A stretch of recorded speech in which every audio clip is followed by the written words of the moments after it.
Great, welcome everyone.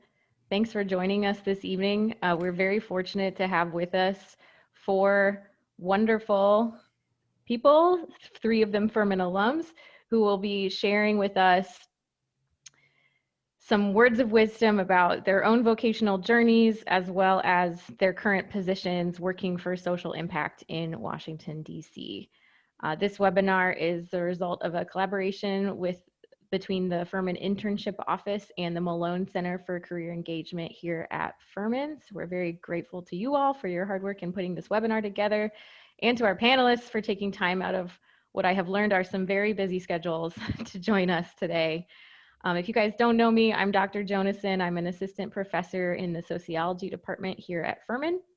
I'm also the assistant director of the Poverty Studies Interdisciplinary Minor. So I'm glad to be moderating this discussion today and furthering, our department's interests in connecting you all to meaningful and impactful careers after your time at Furman. I'm going to briefly introduce each of our panelists.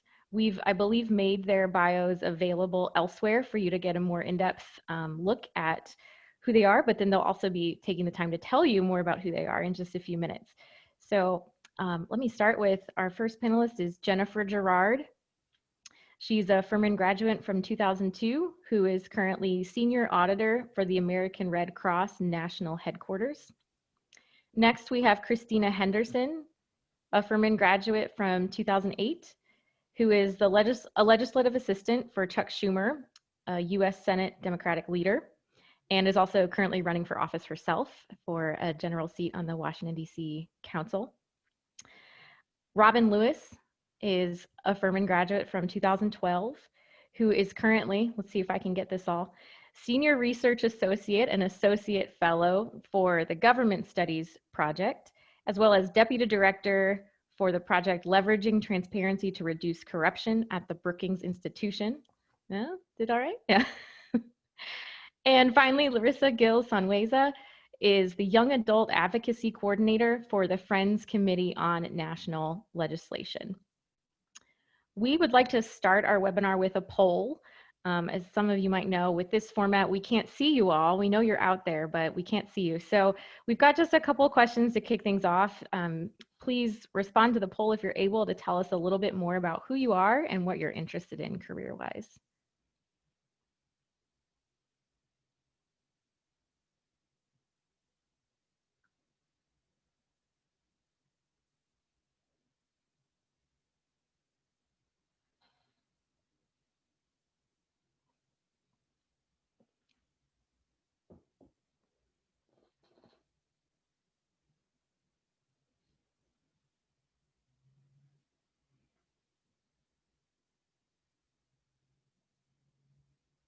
Awesome.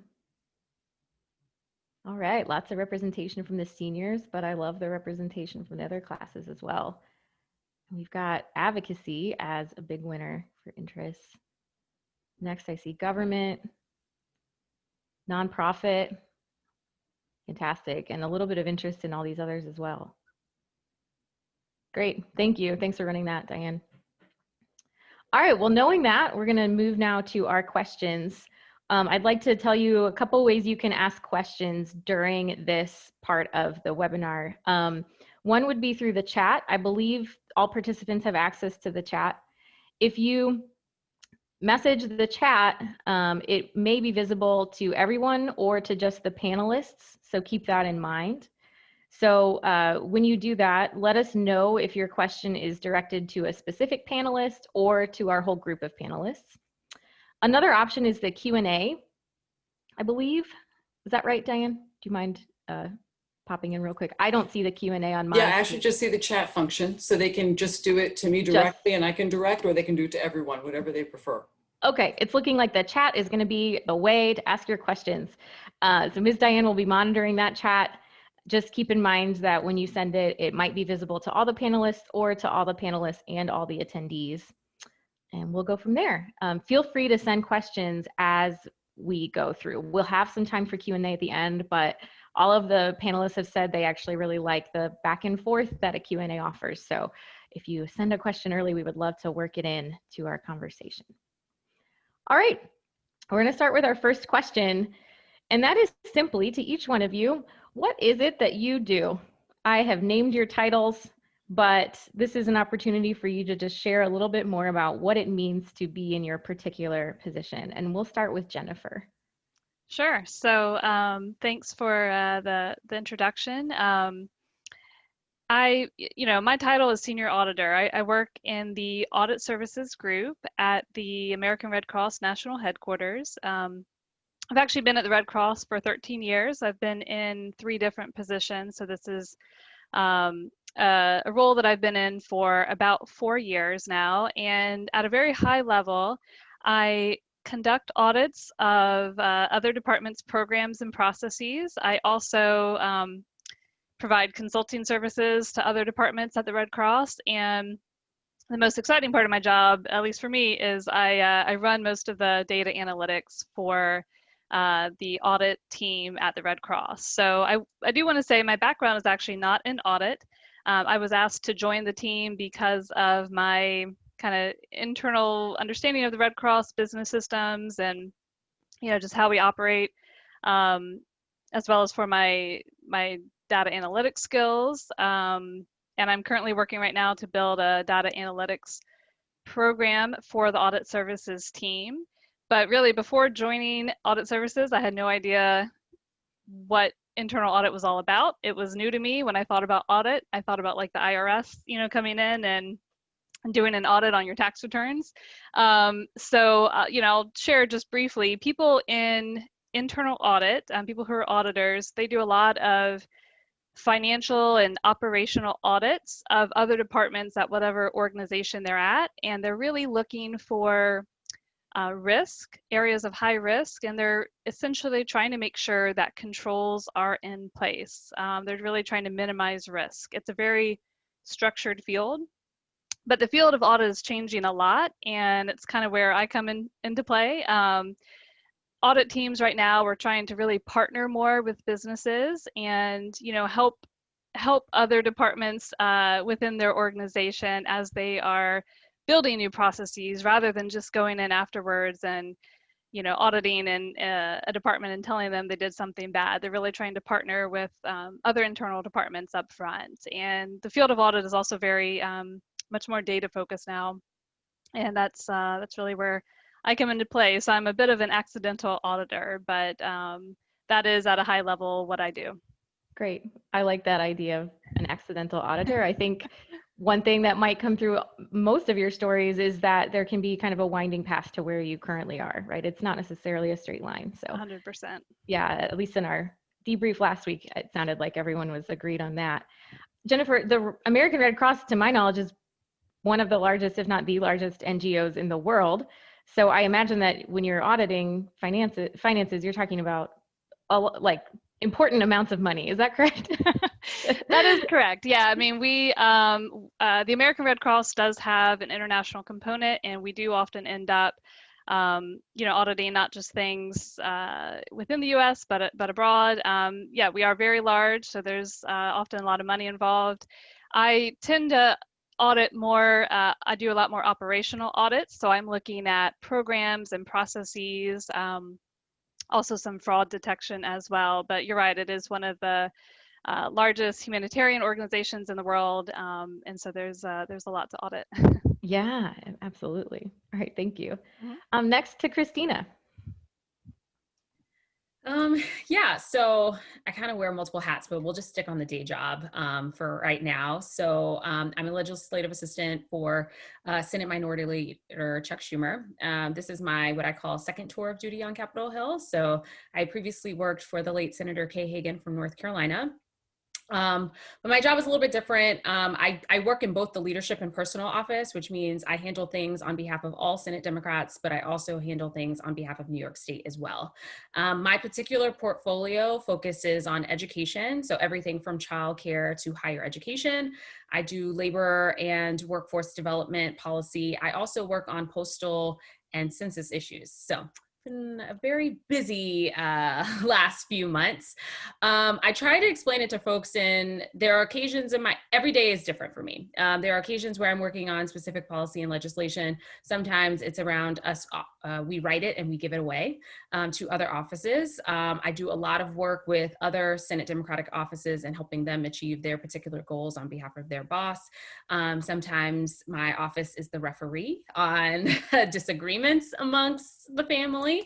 And then also how, framing large scale policy that we're rolling out as a caucus. So for instance, I do a lot of work on student debt issues, higher education. The most recent big policy that I worked on was getting, most federal employees, the vast majority of federal employees, 12 weeks of paid parental leave. And I put an asterisk on that because we're still working out some little details there. But so essentially it is, working on Capitol Hill, but it is a little bit different to work in the leadership office. My second situation is a little bit more straightforward. I am running for local office in the district, and that is as you would expect in terms of being a candidate for local office. So, yeah, Yes. that's me. I'd like to follow up with the question, when do you sleep? But I'll ask you that at the end. Yeah. Thank you. Robin, you're next. Great. Well, I will not go through the convoluted title again, since you very graciously already did that.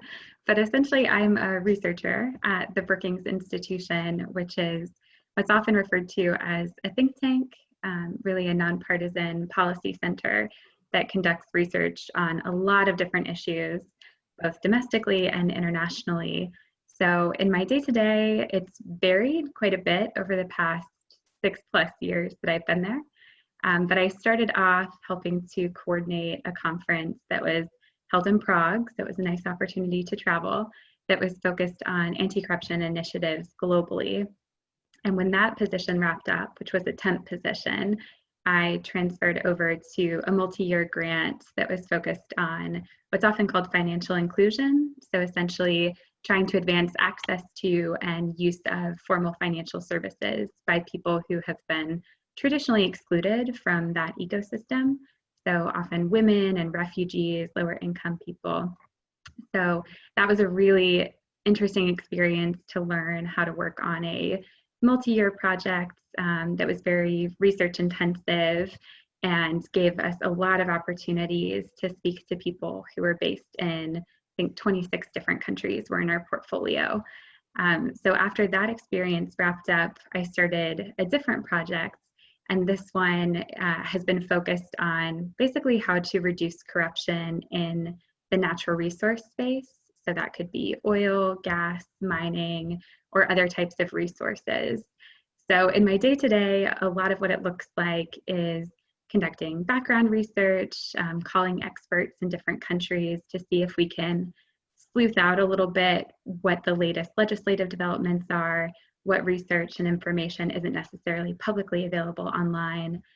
So really trying to make sure that we're pulling in the expertise of groups that are based on the ground and know their country context deeply, and then working with our team to try and translate that information so that it's as accessible as it can be for a general audience and audiences who know a lot about a given topic. So for each of these topics, these are not things that I had a master's degree in. A lot of them are new policy areas to me. But one of the things that I found so beneficial about my time, both at Furman and at grad school, is that when you have that liberal arts interdisciplinary mentality, it makes it just a lot more manageable to switch between things like different policy areas when you have a common framework to work through, and a good sense of how to approach a research topic, generate a paper, and most importantly for what we do is just asking questions and being comfortable doing that. So I think that's been the common thread through the different portfolios that I've had. But I've also introduced a little bit more of project management into my work over the past few years. We work with a team not just based at Brookings, but at our partner organization and with a lot of different folks around the world. So anyone who's interested in the intersection of research and project management or nonprofits or policy work, happy to answer any questions. Great, thank you. what I think I heard you say 2 minutes ago is that all those research papers you wrote at Furman were really helpful. Is that correct? That's exactly right. All the Okay. hard work pays off. I want to soundbite that and play this for my students. Absolutely. Tomorrow, Pull yes. quote. Thank you. And finally, Larissa. Thank you. So yes, hi, I'm Larissa. I, like she said, am the Young Adult Advocacy Coordinator at the Friends Committee on National Legislation, which I will just call FCNL from now on. So FCNL is a lobbying organization that's located on Capitol Hill. I myself am not a registered lobbyist. I work on their grassroots advocacy team.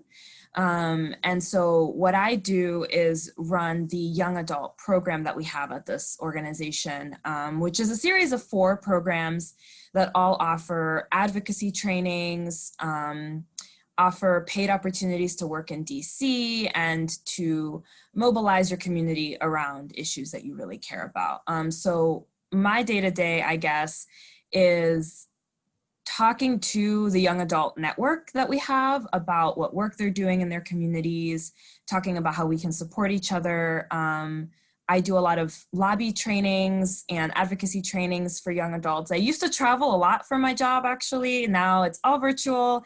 And so, you know, we're kind of popping into various different communities and groups and schools and universities in order to provide these trainings still.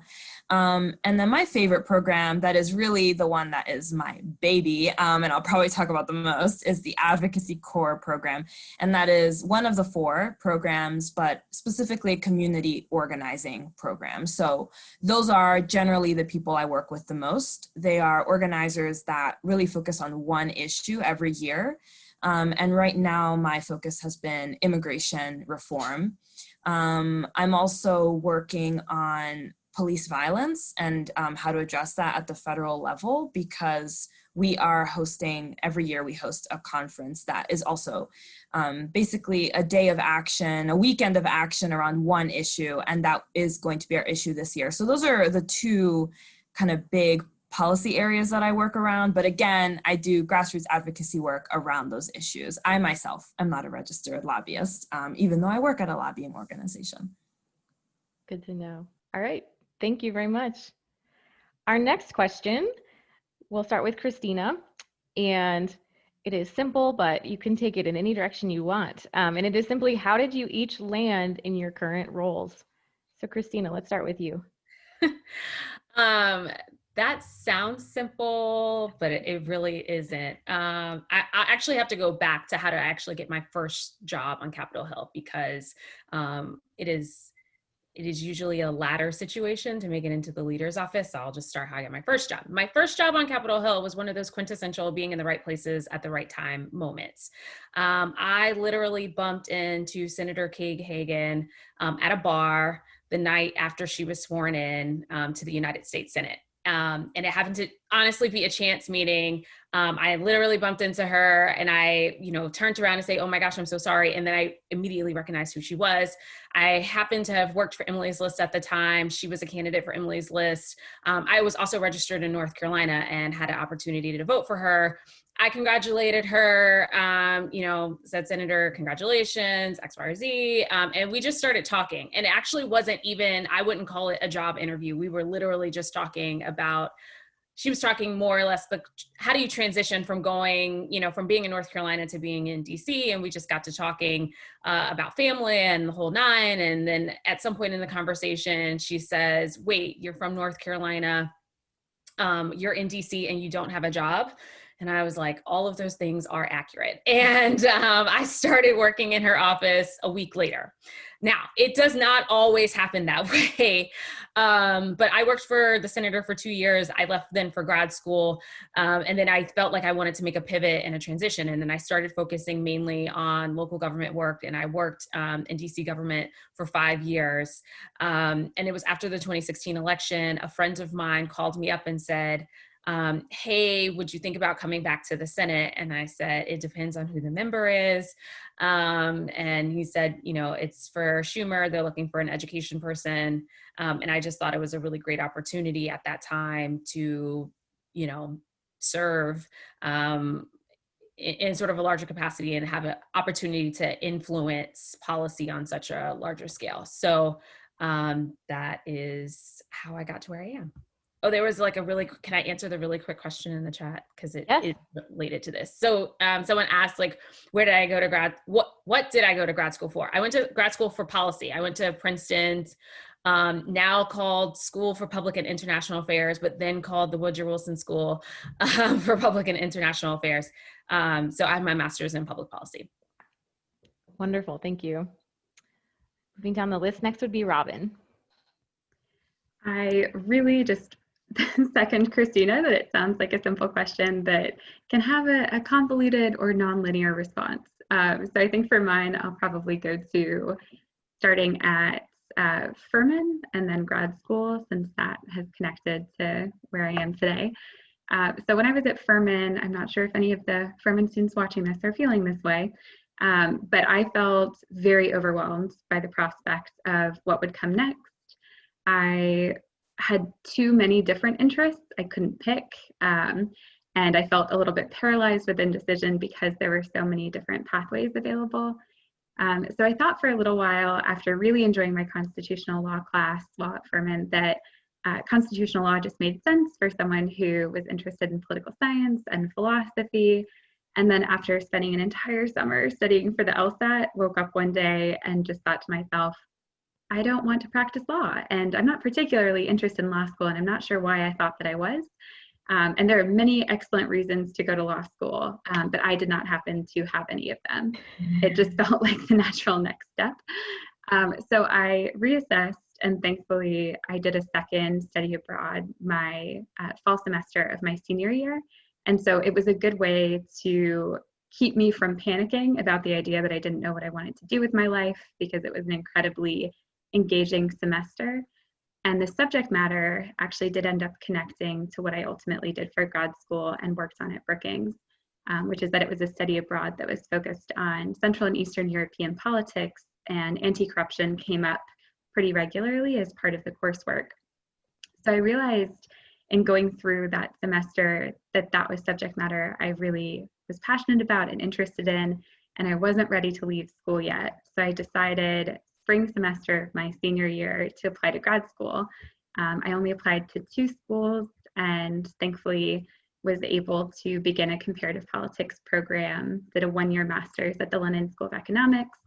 And then as I was wrapping up the school year, it was a similar cycle where I just loved my coursework, but I wasn't sure that a PhD was the right fit for me.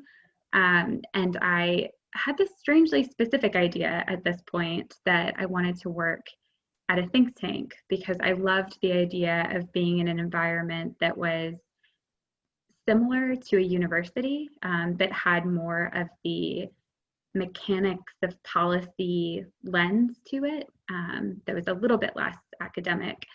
And so there are only a few think tanks in the world, so I started applying to a bunch of them that were available. And looking back on it now, I can see that sending out lots of applications when you don't really know the specific nuances of each organization means that it's pretty difficult to tailor your application well. And I sent out a truly tragic number of applications. I'm going to say upwards of 70, but I don't remember exactly. It was a lot of applying for jobs. And the Furman connection here is that I ended up talking to 2 students I really admired who were a year or 2 ahead of me. One of them had been effectively a teaching assistant for one of my classes. And they were working in politics on the Hill and at the White House at the time, I believe. This was many years ago. And even though I didn't necessarily want to work in those sectors, I just thought these are people that I admire and respect, and they understand DC, which is where a lot of think tanks are based. Maybe they can give me a helping hand. And sure enough, they had such helpful guidance, and both of them told me, you know, you can keep applying to entry-level positions, but if you aren't familiar with DC, you aren't really familiar with these organizations, it's going to be pretty tough to tailor your application and make sure that you're a good fit. So maybe you could consider also applying to internships, which is exactly what I ended up doing after some resistance, because I'd done a few internships before, and it took a little while to make peace with that. But it ended up being a great option because before I was due to start my internship at Brookings, a full-time position opened up. So like Christina mentioned, sometimes there's a confluence of timing and good fortune, and that temp position that was supposed to last for 4 months ended up translating into almost 7 years now. So that's a very long and convoluted way of saying sometimes it's good to just, keep trying to get out there and hear from other people, learn from their experiences, and just take away what resonates for you the most. And don't get discouraged if it takes a while to find something that's the right fit. Wonderful. Thank you. Larissa.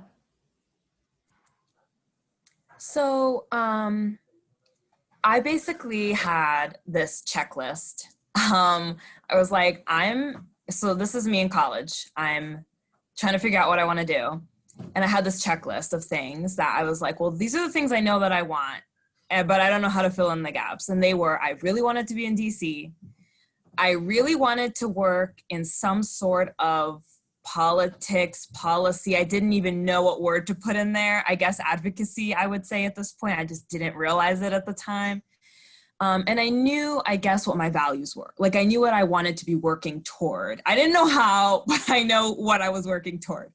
So that was my checklist. And I just literally spent one of those long nights in like a study lounge, just Googling fellowships and internships. And I'm like, I'll find something, and it's going to be great. And I did obviously find a couple things here and there, but I think what really worked for me was the one that I ended up going with, which was the fateful decision to get me to where I am now, was actually a fellowship that was done by someone that I really admired in college. Someone that I kind of was like watching them after they graduated, and I'm like, they seem to be on a track that I kind of want to also be on. And they did this fellowship. Let me ask, what they thought about it. And they knew me well enough that they were like, Larissa, this is a great fit for you. You will have such a great time. I thought, okay, here I go. So I applied, and this was actually the fellowship that I now help oversee. So I laugh with my boss sometimes that I'm basically a walking advertisement for my own job. But I did this fellowship, and it was, yes, full circle moment, exactly. It was really amazing how much I learned when I just took this position that kind of fit all my boxes, but I didn't really understand what a lobbying organization was. I didn't understand what it meant to do grassroots advocacy work. It all sounded like something I wanted to do. It was working towards what I wanted, but I had no idea what that was about. And I really took this fellowship thinking, I'm just gonna learn. It's 1 year, let me see what this is about. It looks like, their values fit mine. It looks like a cool position. And again, I just kept thinking, it's a year. If I don't like it, I'll just do something else. And I ended up loving it. And I remember having this conversation with my boss at the time where I was like crying tears, basically saying that I was really nervous about my next step. The fellowship was about to end. And she had actually been choosing at the time, deciding if she wanted to leave and go to grad school. And I think that moment was really pivotal for both of us because she realized, okay, this is someone that really wants to take this job, and I trust her, and she's been in this other position where she could take the job. And obviously, like, I went through an interview process and talked to everybody, but it was really nice to have that validation moment where she thought, okay, I can have this moment with Larissa, and I know that this is what she wants to do. And I got to realize this is what I want to do as well. And I'm still there now. And it's been, I guess, 2.5 years now. And I guess my life lesson from this story is to never be afraid to just ask people things, ask people how their experiences were, tell people what your goals are, talk to your supervisors or your advisors or your mentors about what your goals are, because you never know when a window's going to open or door's going to open, because you went ahead and were were intentional about letting people know what you wanted to achieve. I really like that. I feel like I'm learning life lessons from you all. So this has been great. Jennifer. Sure. So I feel like I'm going to date myself a little bit when I answer this question, but I'm going to go back to my senior year of Furman. So my first day of my senior year at Furman was September 11th, and I was not planning to go to grad school directly after, but of course, like the economy tanked, and I thought, well, I'll just go to grad school. So I, started applying to a bunch of grad schools and ended up at Georgetown School of Foreign Service, which is how I ended up in DC. I didn't necessarily want to like move to DC, but that was one of the places I got accepted to, kind of the most prestigious one, I guess. And so I went to Georgetown. From there, I got my first job when I graduated from Georgetown. I got an internship at the UN Foundation. I essentially got that through networking with some of my fellow graduate students. Someone knew someone, who was working at the UN Foundation. They had a great internship program, so I was there for a year. And then the internship ended. I almost had this job with the FAA, a government job, working as a Latin American desk officer, but that kind of fell apart at the last moment. I was freaking out. And then once again, networking, talking to people, met someone at church of all places who said, oh yeah, I work at the small nonprofit. We write grants for other nonprofits, federal grant proposals. And so I became their grant coordinator. Worked there for a few years, and which was a really interesting experience, very small nonprofit. And that organization kind of tanked, and I was running to get out of there before it all fell apart, and actually applied through the Washington Post to my first job at the Red Cross, which was continuing to write grants, kind of be in the grant field. And so I was in development or fundraising at the Red Cross when I first started there. And then my subsequent 2 jobs I got at the Red Cross were both, I would say they're both based on me having kind of a strong internal understanding of different Red Cross departments and business systems and such. So after my job in development, I moved into humanitarian services operations, which was a super fun job. And then from there into the audit services group that I'm in now. So kind of a long and windy road, but that's how I ended up here. Fantastic. I'm having a lot of fun. I'm enjoying this. So one thing I'm taking away from all of your stories is that there's a combination of preparation and opportunity. You've all said, this was luck, or this was, kismet. And yeah, maybe that was true, but you're also folks who really worked very hard and prepared, I think, for the moments so that you were ready to seize them when they arrive. And I appreciate that. And I think it's valuable for our students to notice that nobody here said, well, I majored in lobbying or I majored in auditing, right? So I really appreciate just being your honesty about the trajectory so that we can see how much you can really grow into a job that you may not even know exists for you yet, right? Or may not even know that it exists yet.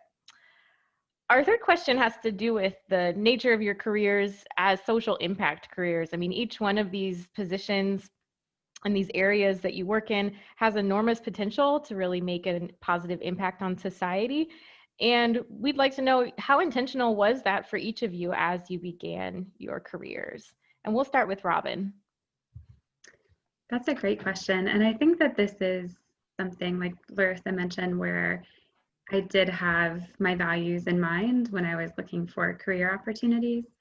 And I'll also asterisk that by saying, sometimes I think when you're looking for your first jobs, it's wonderful if you can find something that's right at the intersection of your skills and your interests and your values.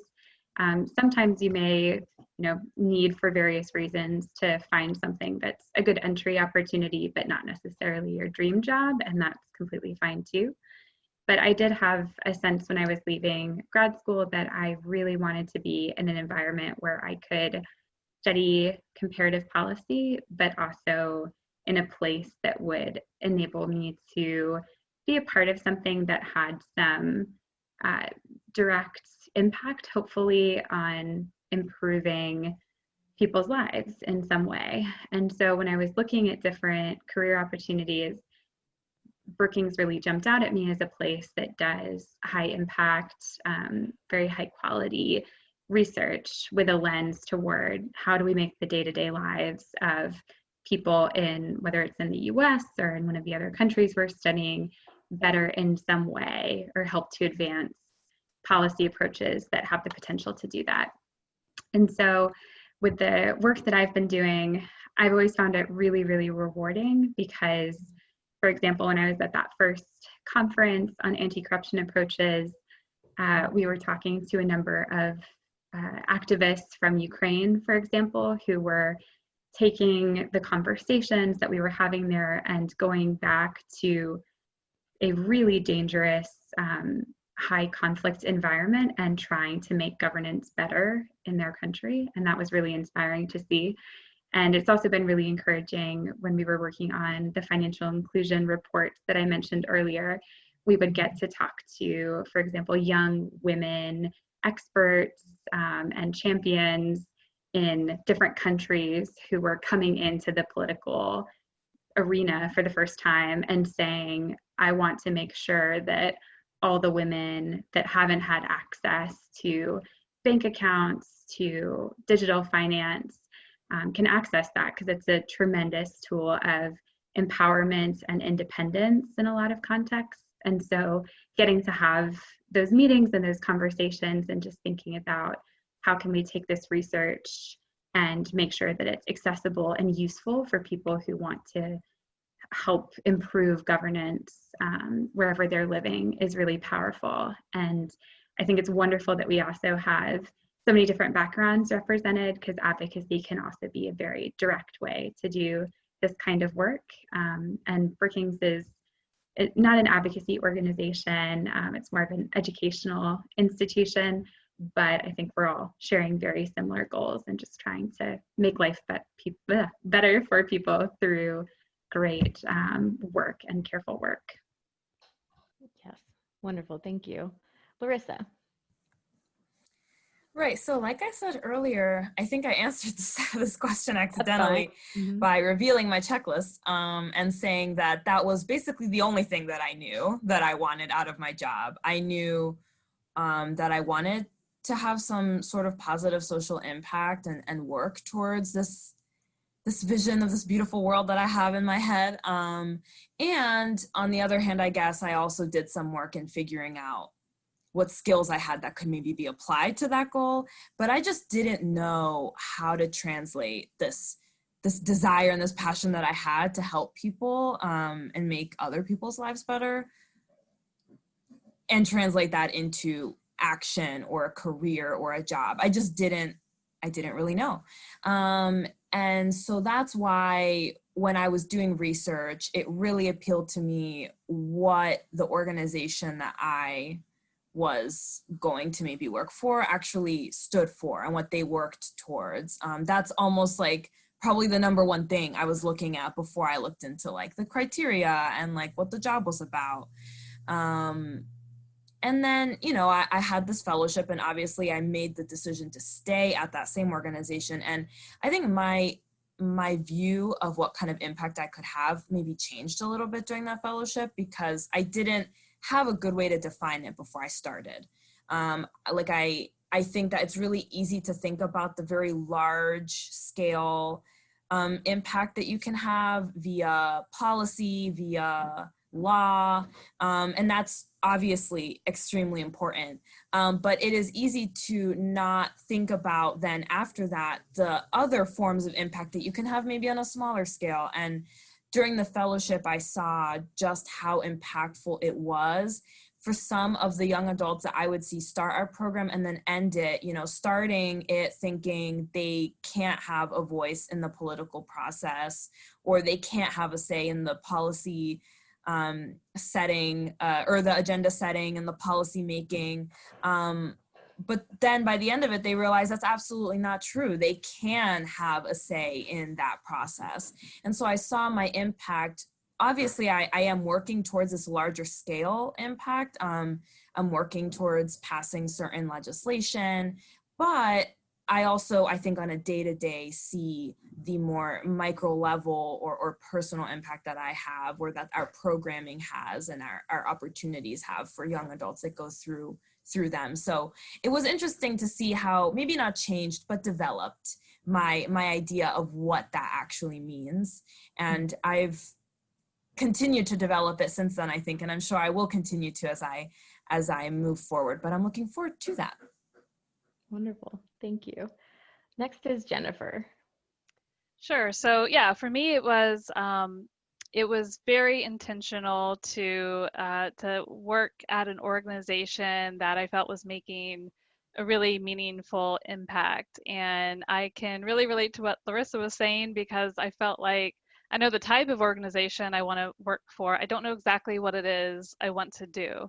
And I have to say, I'm really impressed to see everything Furman is doing now to expose students to different types of jobs, and especially to this area of social impact. You know, when I was, I think, a junior or senior at Furman, I remember going to some job fairs, and it was like all law firms and like sales positions, and none of that spoke to me. And I just didn't really understand, I think, this whole world of nonprofits and advocacy, but I did know I wanted to work for an organization that was, making a positive difference in people's lives. Initially, in the earlier part of my career, I was focused more on international nonprofits, on NGOs.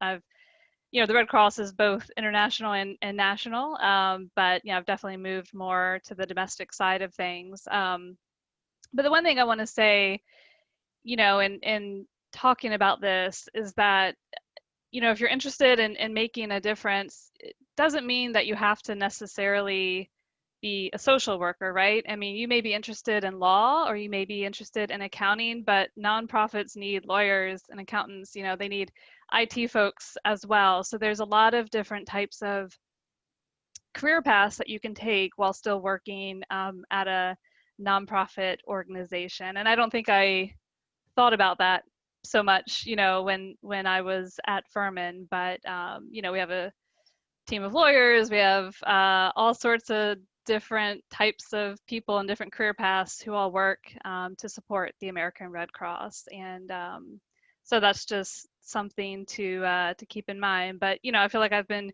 very grateful to work for the Red Cross for 13 years. I sleep well at night. We have a great mission. We're saving people's lives, and we're there before, during, and after disasters, and we provide 40% of the nation's blood supply.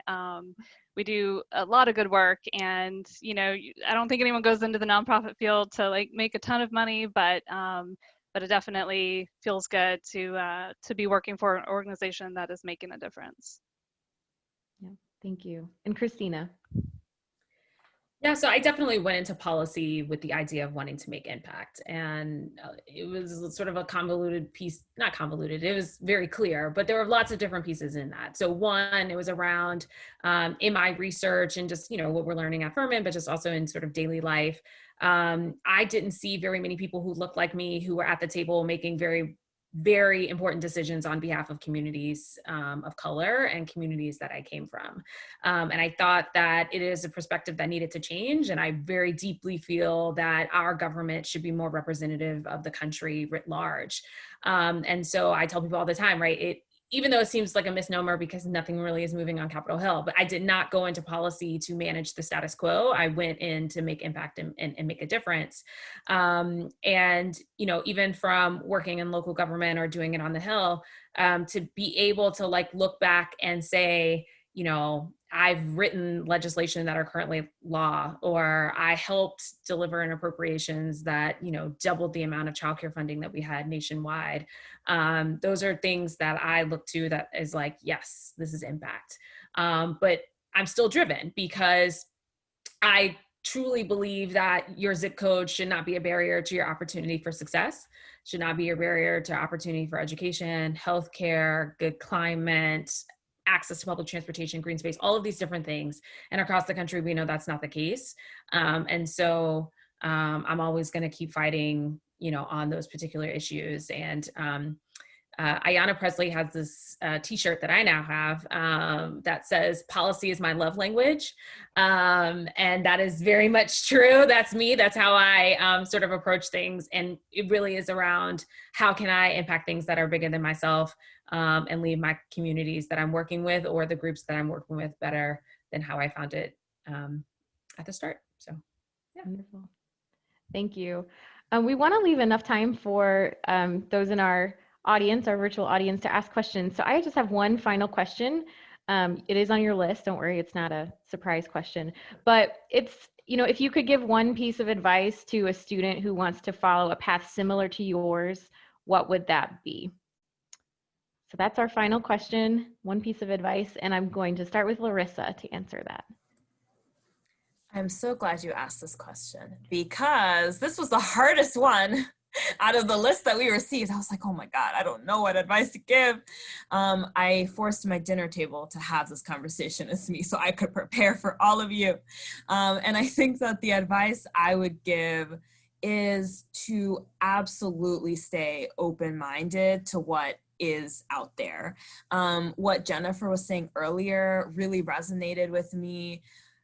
Organizations that are making this type of social impact that you might want to work at, they need so many different roles to make that organization function that I also, the way you said it, Jennifer, I thought to myself, yeah, I also never really thought about it that way until I actually entered the workforce and I was, you know, in this fellowship position and I'm looking around and I started to have this realization. I'm like, this social impact organization absolutely needs accountants, it needs IT people, just like it needs the lobbyists and it needs the organizers.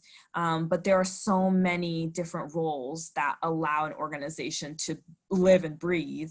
And so absolutely keep your eyes and your mind open. Like I was saying earlier, ask questions and don't be afraid to just try something out. I almost said no to the fellowship because I was like, what is this? I literally didn't even know what I was really signing up for because I had such a strict idea of what I was supposed to be doing after college. And if I had not really kept going with that, and first of all, I almost didn't even apply, but I applied and then I almost didn't take it. And then I took it and then I showed up and I thought, I don't like this. The first 2 weeks I thought this was a mistake. And then it hit me, no. This is what I should be doing. This is what absolutely my next step should have been. And I'm so grateful that I didn't let my kind of preconceived notions of what it means to do this type of work stop me from just trying new things and saying yes to the opportunity that came along. So that's my advice. Wonderful. Next, we'll go to Jennifer. Sure. So I was actually going to lead with being open-minded as well. I love it. Larissa talked about that. I would also add, you know, just be flexible, both, you know, when you are looking at opportunities, you know, you'll never know, like she mentioned, you know, something that you're just not sure about at first could end up being a great opportunity. But even once you're in a position, you know, just the pace of change is, it's very cliche, right? But it's, you know, it's just, things are changing so rapidly with technology. And in our organization, and I think probably in a lot of organizations, it really pays to be flexible and to be able to adapt to changes that are happening either externally or internally in your organization.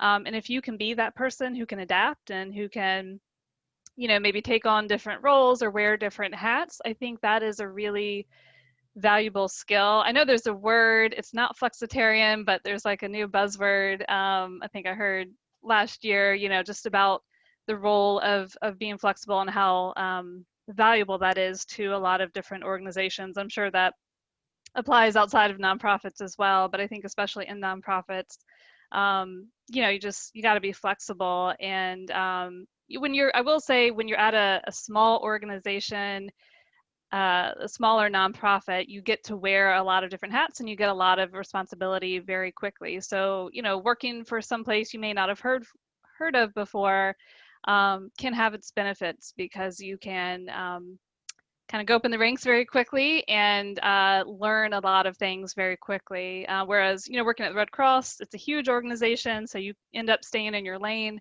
a little bit more, but so there's pros and cons to working at big organizations and small organizations. But I think my advice would just be to be flexible in both the opportunities you're looking at, and then once you're in that opportunity, continue to be flexible and grow, in that position. It's a great point about the opportunities that smaller organizations can afford to learn that flexibility. Christina? So I would say my one piece of advice is to remember that even though DC may seem like a big city, it is a small city. And like, they talk about 6 degrees of separation, and I feel like in DC it's probably much smaller. It's more like a 4 to 3 property range. I just feel like this is incredibly important in terms of how you handle yourself in each and every job or each and every internship that you do in the district, because oftentimes you'll apply for a job, they might ask for a reference, but they may not call that reference because they may know someone who worked at an organization or who worked at one of the organizations that you worked at, and they will call that person and say, hey, do you know so-and-so? How were they? And so you just want to make sure that you are being, your full authentic self, but also being very good to people in and out the organization, because you never know how the connections are really being made. And I have definitely seen people miss out on opportunities because, yes, you gave me a nice reference list, and then we called some people that we actually knew, and we got a whole different type of vibe and experience. And it is a sad, unfortunate truth, but a lot of DC is around who you know, but also those relationships with those individuals as well. So that would be my piece of advice. Yeah, thank you. And Robin? I think all of that is just such good advice. And in a similar vein, I think mine would be almost a mantra to just remember that it all evens out in the wash. And by what I mean by that is really similar to what I think a lot of people hear about social media, which is to just remember that you're watching people's highlight reels. You're not watching their behind the scenes. And that's why I always try and emphasize, I am at an organization that, while it's my dream organization, and I feel so fortunate to work there, it took dozens and dozens of applications that were rejected, or not even rejected, really ghosted, because I just wouldn't hear back either way from those applications before I eventually made my way to the place that I work now.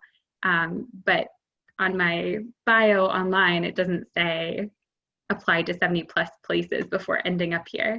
And really, once you're a few years out from school, I've just noticed that within that 3, 5, 10-year window, you'll start to see that folks have, most folks have gone to grad school if that was something they wanted to pursue, or they've tried out a few jobs and maybe they've landed on one that they were really passionate about, but it took a few to really refine their interests. And all of that is totally normal and a really important part of learning more about yourself and learning more about your career interests, I think. So as much pressure as you may be feeling, maybe if you're a junior or a senior, to feel like you have to have it all figured out, or you feel like other people have it figured out, just rest assured knowing that it does even out in the wash. You'll have lots of wonderful opportunities and lots of people within your community that you can learn from and who are there to support you. And just bearing that in mind, I think, is really helpful as you're navigating new opportunities, and is hopefully a mentality that will serve you well. Great, thank you. So we have several minutes left for questions. Please go ahead and start sending those in if you have them. We do have one in the hopper. So I'll just do this, unless they're directed to a specific person, I'll just kind of throw these out to the whole group and you guys can respond as you'd like. So this question is, What other new skills have you learned since beginning your roles that have helped you? Jennifer mentioned flexibility. Robin mentioned project management. Are there others? And then this was added on, would they be helpful for students to learn now? I think that's a good caveat to add. This is Jennifer. I'll start and just say, you know, in the past, I guess 5 or 6 years of my career, learning how to do good data analytics, data analysis, and how to do analytics in a way to get really strong business insights has been really invaluable. Like I kind of, you know, I'm still thinking like, do I need to go back and get some sort of certificate? I am a certified data analyst now, but you know, I keep thinking, do I need to go back to school and like maybe become a data scientist? I don't know.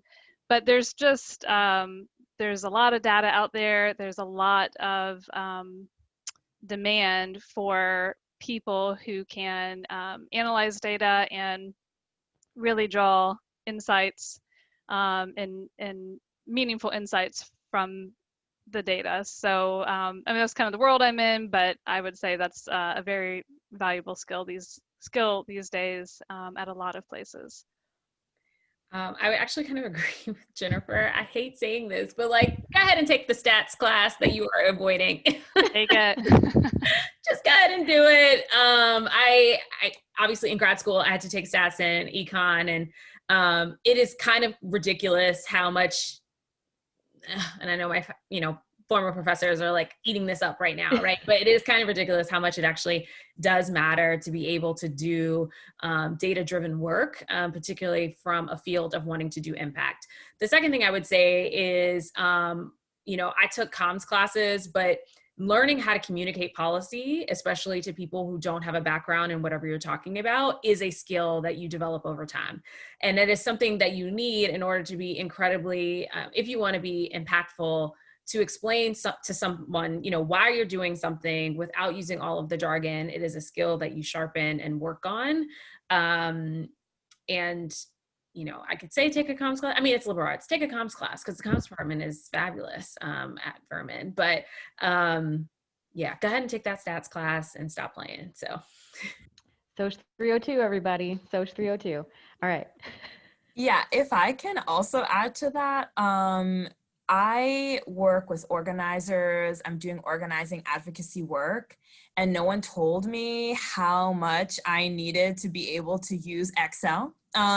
So that seems like pretty basic nowadays, I'm sure. But no, I mean like really use Excel. Like I could open it and add some stuff in there, but it's exactly what everyone has been saying. It's literally like if you're doing advocacy work, the protests and the action that you take is like maybe 10% of what you're actually doing.